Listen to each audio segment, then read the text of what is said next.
Hello bookworms! Today I'm going to be talking about some of the best comic books and graphic novels that I have ever read. Because of course my opinion is the only one that matters.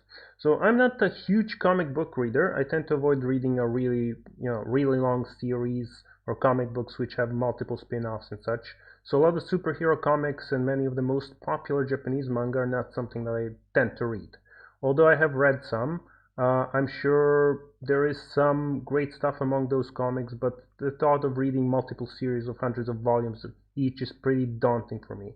Which is kind of ironic because I tend to love really long novels and book series, but I don't comic books. If you're a fan of some of these types of comics and are wondering why I'm not mentioning them, that's my explanation. So without further ado, let's talk about some of my favorite comic book slash graphic novels. It's gonna be 5 of them and in no particular order of importance. So, number 5, Saga by Brian K. Vaughan and Fiona Staples. Brian K. Vaughan is the writer, Fiona Staples is the illustrator. This comic book series gripped my attention from the very first issue, everything from the illustrations, humor, story, and characters for some reason clicked with me just. The shortest way to describe this is kind of Star Wars meets Romeo and Juliet. It's about a family, a husband and a wife and a daughter, on the run from basically everyone in their world out to get them.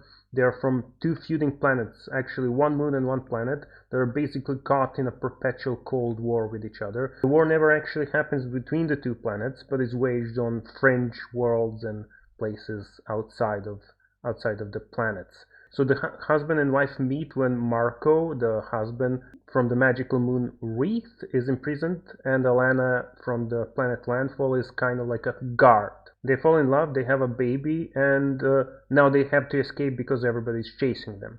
And the whole story is told from the perspective of their daughter Hazel, retelling the events from the future, I think, when she's older. This comic explores a lot of political and social issues throughout, but it still kind of remains a fun space adventure, and it's really great to read. Definitely one of my favorite comic book series so far. I recommend it really highly.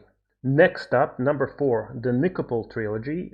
It's written by Enki Bilal, and this is a really weird comic book. I read it years ago. I don't have the book right now, so my memory is pretty hazy when it comes to the second and third books. And I remember the first one mainly because there is also a movie based on it, so I watched the movie and read the first one. Although the movie does kind of diverge from the story in the books, and it's a good idea to read the comic book as well, even if you've seen the movie.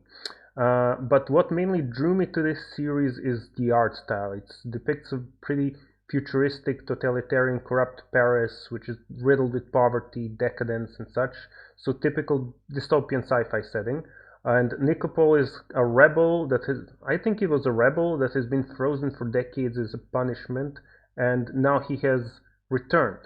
At the same time, there is a pyramid with some Egyptian gods. I think like main gods featured are Horus and Bast, and it appears in the sky above Paris and has some demands from the city. Horus ultimately takes over Nikopol's body. They fight against the regime, and they try to find a woman, and you can see her on the cover. She's blue for some reason. I don't know if she's an alien. In the movie it looks like more like she has some weird scales on her head, but in the comic book it's like blue hair, so I'm not sure. I'm not sure, but yeah, she is somehow connected to this, and that's basically the story. So as I said, the art style is really interesting, as you can see in the pictures that I'm showing right now. So really cool art style, really beautiful, beautiful visuals. Probably it reminds me a lot of the Fifth Element. I think probably Luc Besson had drawn some inspiration from this comic. So if anyone knows more similar comics, like especially French comics like this, or different but similarly weird, please tell me about it in the comment section. By the way, the movie's name is Immortal, or Immortel ad vitam in the original French version. If you're interested in watching it, you can check it out as well. Next up, we have number 3, the Scott Pilgrim series. and it's written and illustrated by Brian Lee O'Malley. And most people have probably heard of the Scott Pilgrim versus the World movie. It was directed by Edgar Wright, but not everybody knows that it's based on a comic book series, and it consists of 6 volumes. And while the movie was definitely not bad, it does hit some of the same beats as the comic book. They differ a lot in the terms of themes, character development, and such. So the comic books are much more of an in-depth exploration of relationship dynamics, character growth, mainly of Scott, but also the other characters as well. And basically, what's the story? Scott starts out the comics as a slacker. He's aimless, pretty self-centered. I think he's like around 21, 22-year-old. But throughout the comic, his character grows. He becomes much more responsible, sympathetic person. And as he has to battle his girlfriend's Ramona's league of evil exes if he wants to continue dating her, which is kind of a neat plot device to showcase both characters' flaws, insecurities, and personal demons as they navigate their start of their relationship. While there is a glimpse of that in the movie, it's not nearly as fleshed out or developed, so I definitely recommend checking out the comic book because of that. Side characters other than Scott and Ramona are also more fleshed out and explored, but the focus is still mainly on the two of them. If you enjoy the humor and the whimsical nature of the movie, I'm sure that you will enjoy the same even more in the comic book.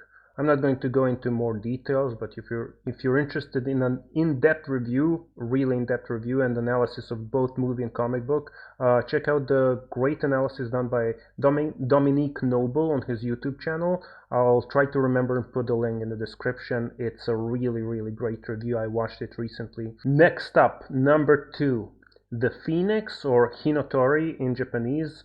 And it was written and drawn by Osamu Tezuka. He was often called the father of manga, and he was famous for Astro Boy, Kimba the White Lion, Blackjack, and many other manga. So The Phoenix is not really a single story, but it's kind of an omnibus of separate stories, but they're sometimes historical, sometimes science fiction in setting or in genre.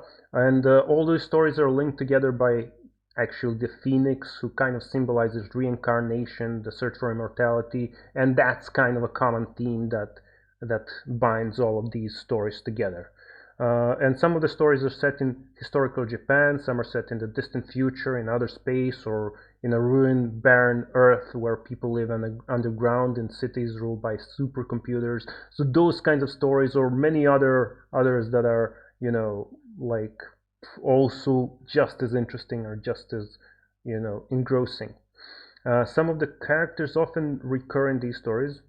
I think probably they're reincarnated, but they're still being plagued by the same question of immortality and other social technological issues there, and they're tackling them in different ways depending on the circumstances, depending on the technology, depending on all of that stuff.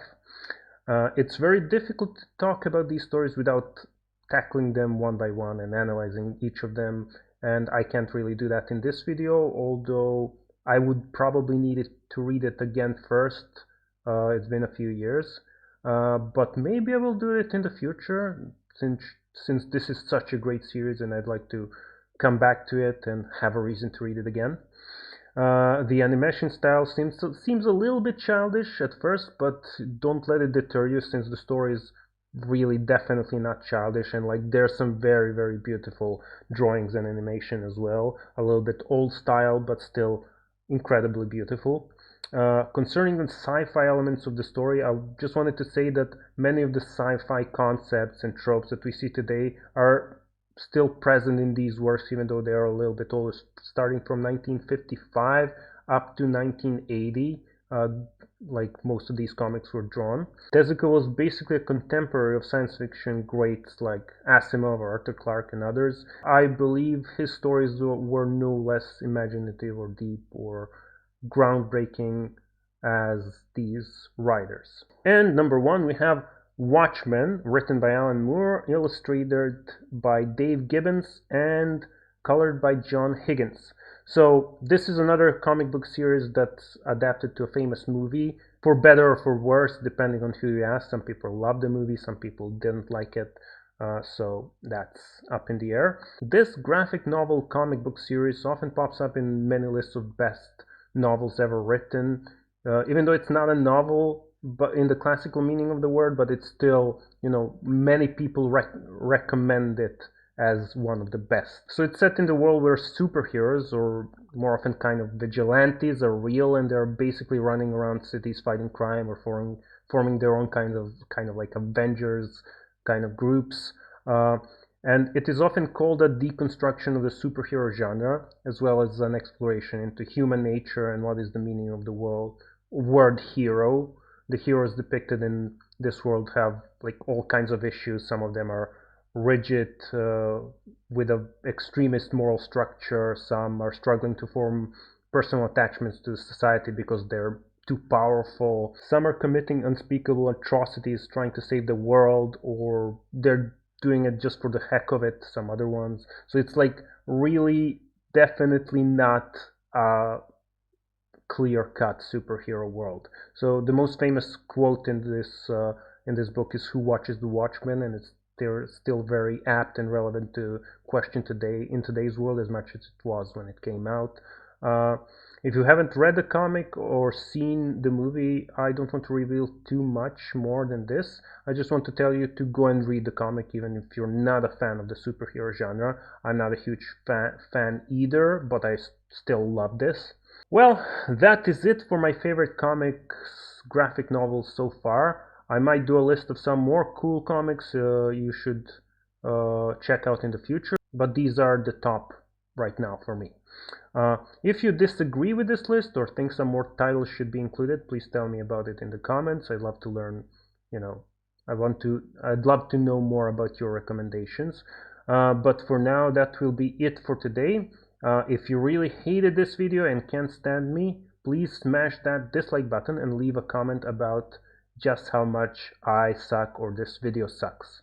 And have a great day, and I'll catch you bookworms next time.